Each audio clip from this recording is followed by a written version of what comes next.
வணக்க மக்களே, welcome to the venture show. இன்னைக்கு ஷோல நம்ம பார்க்க போறது செகண்ட் கேஸ் ஆஃப் சீதாராம் அப்படின்ற ஒரு கன்னட மூவி தமிழ் டப்பிங்கோட பிரைம்ல அவைலபிளா இருக்கு.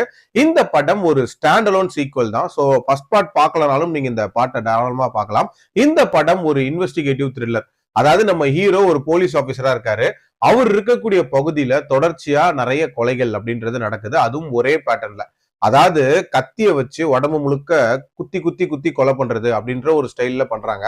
சோ இதுக்கு காரணம் யாரு, எதுக்காக பண்றாங்க அப்படின்னு சொல்லிட்டு ஹீரோவால கண்டுபிடிக்க முடியாம திணறாரு. சின்ன க்ளூவை வச்சு அந்த இன்வெஸ்டிகேஷன் எப்படி போகுது, டுவர்ட்ஸ் தென் கண்டுபிடிச்சாங்களான்ற மாதிரி நிறைய விஷயங்களை சொல்லக்கூடிய ஒரு படம் தான் இந்த படம். ஒரு நல்ல இன்வெஸ்டிகேட்டிவ் த்ரில்லர் இந்த படம் அப்படின்னு நம்ம சொல்ற அளவுக்கு நிறைய விஷயங்களை ப்ராப்பரா இதுல பண்ணிருக்காங்க அப்படின்னே சொல்லலாம். உதாரணத்துக்கு அந்த கில்லர் யாரு அப்படின்ற அந்த மிஸ்டரிய கடைசி வரைக்குமே ரொம்ப சூப்பரா மெயின்டைன் பண்ணியிருந்தாங்க. இன்ஃபேக்ட் நிறைய பேரை கில்லர்ஸ் அப்படின்ற மாதிரி நடுவுல காட்டிட்டே வருவாங்க.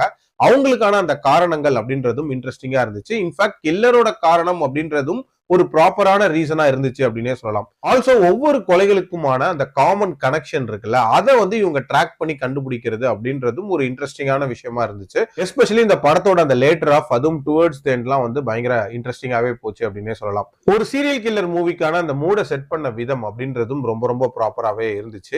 இந்த படத்தோட பெரிய பிரச்சனையா நான் பாக்குறதே கண்டிப்பா இந்த படத்தோட பேஸ் தான். ரொம்ப ரொம்ப ஒரு ஸ்லோவான ஒரு பேஸ்ல இந்த கதை போகுது. அண்ட் ஒரு சில இடங்கள்ல நம்ம பொறுமையும் சோதிக்குது அப்படின்னே சொல்லலாம். அண்ட் ஒரு சில ஈவெண்ட்ஸ் அப்படின்றது நம்ம எதிர்பார்த்த மாதிரி தான் நடக்குது. உதாரணத்துக்கு ஹீரோவோட அக்கா ஃபேமிலிய பத்தி ஒரு சின்ன ஒரு பிரீஃப் மாதிரி கொடுப்பாங்க ஸ்டார்டிங்ல.